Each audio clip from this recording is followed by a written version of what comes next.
Hello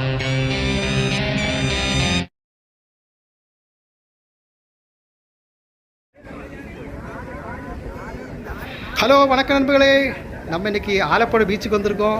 beach தெரியுதா? நிறைய ஆளுங்களாக நிற்கிறாங்களா? Sunset பார்க்கலான்னு வந்தால் நாங்கள் வரதுக்குள்ளே லேட்டாகி போய் சன் செட் ஆயிடுச்சு. ஆல்ரெடி செட் ஆயிடுச்சு. இப்போ நாங்கள் தான் இனிமேல் செட் ஆகணும். நிறைய பேர் இருக்காங்க. லைட்டெல்லாம் போட்டு பயங்கரமாக ஆக்கிட்டாங்க. ஓகே, நாங்கள் உள்ளே போய் விளாட்லான்னு பார்த்து நடக்க முடியல. ஏன்னா சின்ன பையன் விளாண்டுருக்காங்க. ஜோபின், ஜோமன், பிறகு அதுக்கப்புறம் ஜோசி கூட வந்திருக்காங்க. அவங்களும் வீடியோ எடுத்துக்கிட்டு இருக்காங்க. அருமையாக இருக்குது. உண்மையை கடல் வந்து எப்போயும் பார்த்துக்கிட்டே இருக்கலாம். ஒரு மாதிரி இது தோணாது, போகலாம் அப்படின்னு ஒரு தோணே வராது. அது மாதிரி சூப்பராக இருக்குது. நாங்களும் உள்ளே போய் தண்ணிக்குள்ள விளாடணும்னு ஆசையாக தான் இருக்குது. ஆனால் பார்க்குறவங்க தப்பாக நினச்சிருக்கேன், என்னடா சின்ன பிள்ளையோட விளாண்டுட்டு இருக்கேன்ட்டு. அதனால் போல். ஓகே, அப்படியே லைக் பண்ணி சப்ஸ்கிரைப் பண்ணி ஷேர் பண்ணிடுங்க. நன்றி.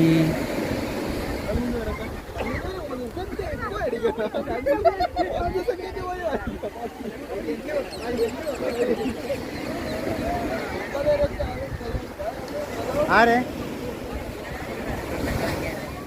പക്ഷേ ഇത്രയും ദൂരം നമുക്ക് ഇറങ്ങിപ്പോഴേ അത് ക്ഷീണിച്ച് ഒരു വരുമോ? അതിനെന്തോ മണ്ണല്ലേ? ഓ അത് 2 തണ്ട് വെച്ച് അങ്ങ് പോകും. നനയായിരുന്നാൽ മതി.